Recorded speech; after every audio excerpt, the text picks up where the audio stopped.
este libro que nace del estudio concienzudo de José Antonio Primo de Rivera,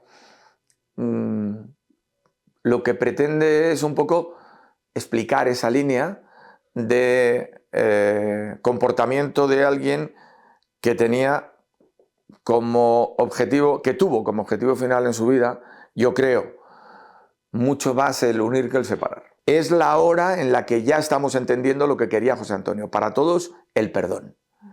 Entonces, yo creo que eso es lo relevante, que se trata de unir, incluso de unir contrarios, y que por la descripción de lo que está viviendo y lo que no escribe, que es lo que viene después, o sea, de la propia agenda desaparecen, yo creo que arrancadas, hojas.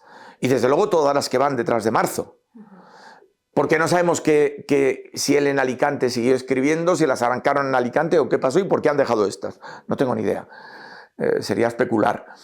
Pero sí queda claro, es una constante y al final, sobre todo en el estudio de su último mes de vida, todavía más, ese deseo de acercar españoles, que se ve en otros españoles también.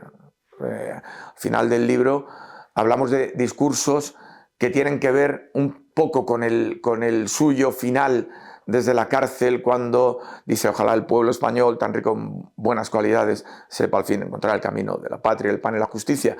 Él dice: ojalá sea la mía la última sangre vertida en discordias civiles. Al final, yo creo que nuestro tío Jung tenía razón cuando hablaba de que por encima de las casualidades se dan, selectas es verdad, las sincronicidades.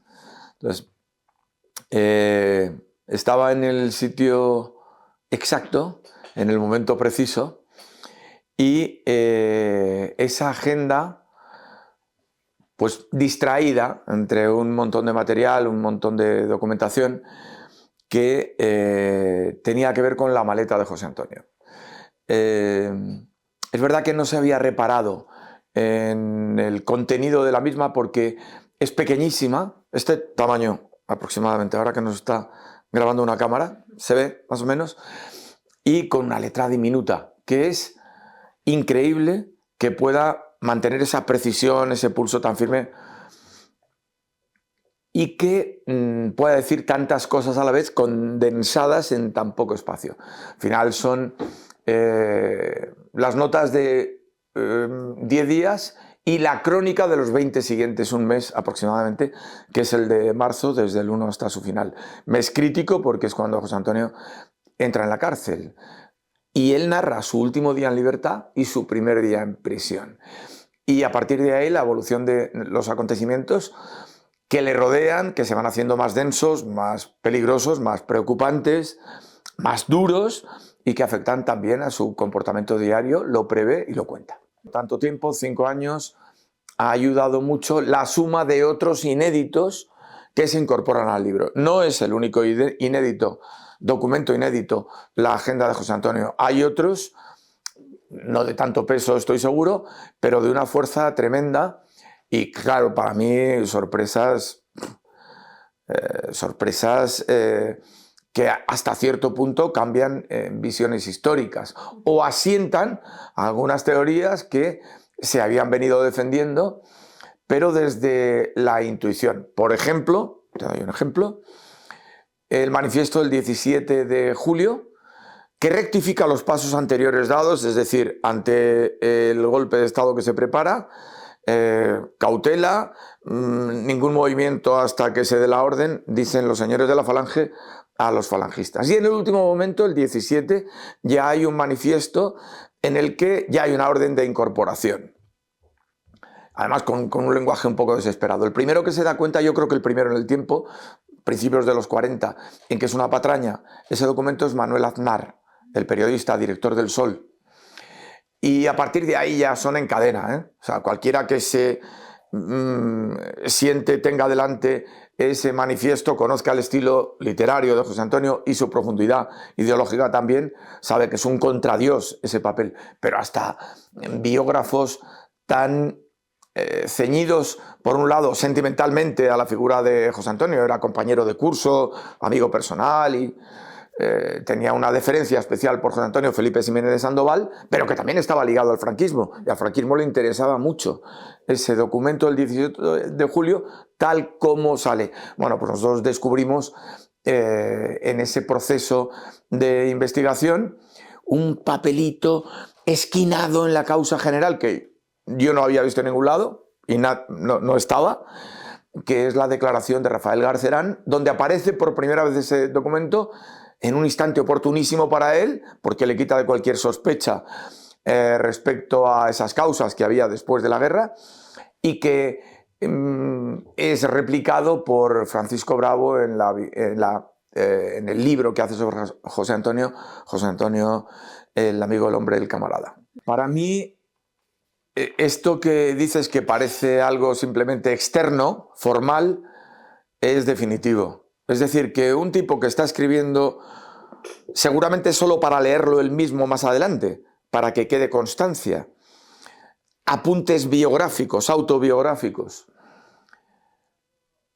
que tenga el cuidado que tiene, ni una falta de ortografía, no se permite un giro extraño, es totalmente leal a su estilo literario, a su forma de comunicarse, habla de su rigor y de la importancia que le estaba dando a lo que estaba escribiendo también. Digo que lo hace en el libro, utilizo esa figura como un miniaturista cantonés. O sea, es una cosa pequeña, delicada, pero certera, muy precisa. Y cuenta cosas que pertenecen a su más profunda intimidad. Es decir, él habla de sus debilidades, lo cual, ante mis ojos, le era muy necesario para conocer verdaderamente al personaje, porque lo humaniza. Bueno, quien se ha empeñado en estudiar a José Antonio desde siempre y quien lo ha hecho, bueno, ya había detectado eso hace muchísimo tiempo. Bueno, Amando de Miguel decía en 1996 que era algo, él decía, hasta sarcástico, hasta hilarante casi, que estuvieran en el mismo cajetín de la historia dos personas que no tenían nada que ver, ni en lo intelectual, ni siquiera en lo emocional, tendían a aborrecerse, y nada en lo político. Y sin embargo iban juntos en el mismo cajetín de la historia. Pero había gente que había estudiado las diferencias también. Que se consoliden como un hecho, este libro ayuda desde luego, porque lo escribe él, o sea, porque es que lo dice él, ayuda a demostrarlo. Para empezar, es que a los españoles se lo han explicado mal, intencionadamente mal. Unos y otros, yo creo que las escuelas históricas tienen una connotación política muchas veces, y los historiadores atienden a lo ya conocido repitiéndolo, a veces porque conviene.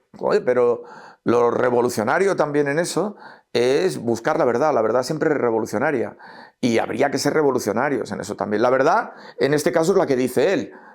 Esa sí que es incontestable, o sea, ya no nos sometemos a más análisis. Entonces, no solo es que nos la explicaran mal, la verdad de José Antonio, es que además había pocas ganas de que se conociera al personaje en profundidad. Me da la sensación, visto ahora con tanta perspectiva. Llegamos tarde a que se conozca exactamente al personaje. Por lo menos trabajos como este ayudan a que se acerque a su verdadera personalidad. Un libro así, en el que él, lo que escribe él, reitero muchas veces, porque me parece que es lo esencial, es decir, que es él. Entonces, claro que ayuda. Si alguien en una crónica postrera va haciendo el análisis o contando cosas de su día a día, es más fácil entenderlo.